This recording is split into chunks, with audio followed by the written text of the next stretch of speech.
लोकशाहीने निवडणुका घेऊन त्या ठिकाणी आम्ही संपूर्ण पक्ष हा निवडत असतो, हे केवळ भारतीय जनता पक्षामध्ये होतं. त्यामुळे ही प्रक्रिया चाललेली अतिशय चांगल्या प्रकारे चालली आहे. सर, राज्यात बऱ्याच ठिकाणी पाणी टंचाईचं संकट पाहायला मिळतंय. यावर राज्य सरकारकडनं काही मुळातच आपल्याला कल्पना आहे की एप्रिल आणि मे या 2 महिन्यामध्ये राज्याच्या काही भागांमध्ये पाण्याची टंचाई निर्माण होते. विशेषतः जिथे पाण्याचे स्रोत स्वतंत्र नाहीत अशा ठिकाणी ही टंचाई जास्त असते. आपण याकरता जिल्हाधिकाऱ्यांना प्राधिकृत करतो. जिल्हाधिकाऱ्यांनी टंचाईच्या संदर्भात मॅपिंग करून ज्या भागामध्ये टंचाई सातत्याने जाणवते तिथे वेगवेगळ्या स्रोतातनं पाणी गेलं पाहिजे व्यवस्था करायची असते.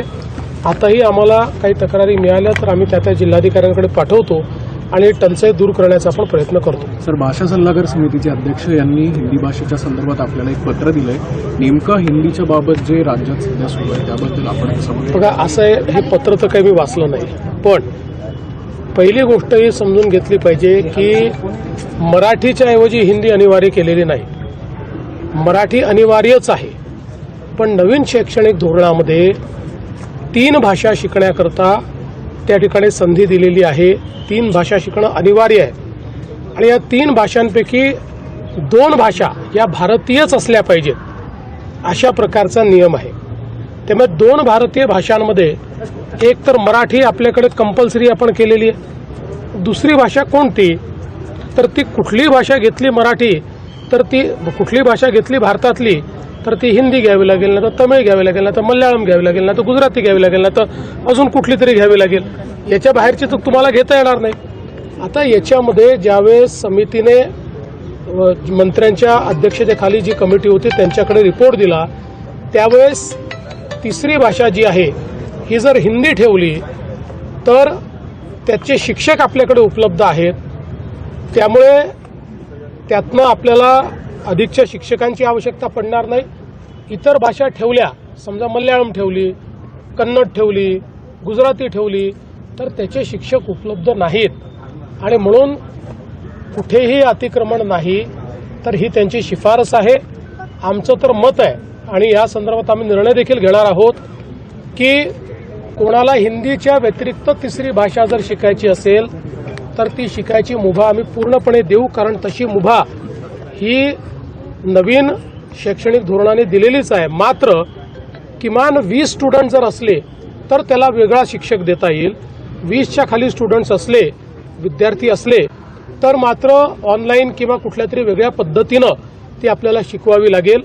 विशेषतः आपल्याला माहिती आहे की आपल्या बॉर्डरच्या एरियामध्ये जे आपले सीमावर्ती भाग आहेत या भागांमध्ये अनेक वेळा अशा प्रकारचे शिक्षकही उपलब्ध असतात आणि अशा प्रकारची द्विभाषा पद्धत देखील त्या ठिकाणी असते. अशा ठिकाणी वेगळा निर्णय घेता येईल, पण कुठेतरी हिंदी लादण्याचा प्रयत्न होतोय हे म्हणणं चुकीचं आहे. आणि महाराष्ट्रामध्ये मराठीचीच सक्ती असणार आहे, इतर कुठलीही सक्ती नाही. मला एका गोष्टीचं सातत्याने आश्चर्य वाटतं की हिंदी सारख्या भारतीय भाषेला आपण विरोध करतो आणि इंग्रजीचे मात्र गोडवे गातो, इंग्रजी खांद्यावर घेऊन मिरवतो. या संदर्भात मात्र मला आश्चर्य वाटतं की आपल्याला इंग्रजी जवळची आणि भारतीय भाषा दूरची ही का वाटते याचाही विचार कुठेतरी केला पाहिजे. सर, संग्राम थोपटेंनी राजीनामा दरम्यान आपण बघितलं पुण्यातनं मुख्यमंत्री देवेंद्र फडणवीस बोलत होते. पाणी टंचाईवर देखील त्यांनी भाष्य केलेलं आहे. सोबतच हिंदीच्या सक्तीवरून देखील त्यांनी स्पष्टीकरण दिलेलं आहे. 20 विद्यार्थी असतील तर तिसरी भाषा शिकता येईल, हिंदी व्यतिरिक्त तिसरी भाषा शिकता येईल असं त्यांनी स्पष्ट केलेलं आहे. आणि यासोबतच कुठलीही सक्ती नाही, महाराष्ट्रामध्ये फक्त मराठीचीच सक्ती असल्याचं त्यांनी पुन्हा एकदा स्पष्ट केलं. आणि त्यासोबतच महाराष्ट्रात सध्या सुरू असलेल्या पाणी टंचाईवर देखील त्यांनी भाष्य केलेलं आहे. जर आम्हाला तक्रार आली तर त्या जिल्हाधिकाऱ्यांना सांगून आम्ही तिथला पाणी टंचाईचा प्रश्न सोडवण्याचा प्रयत्न करू असं आश्वासन मुख्यमंत्री देवेंद्र फडणवीसांनी दिलंय.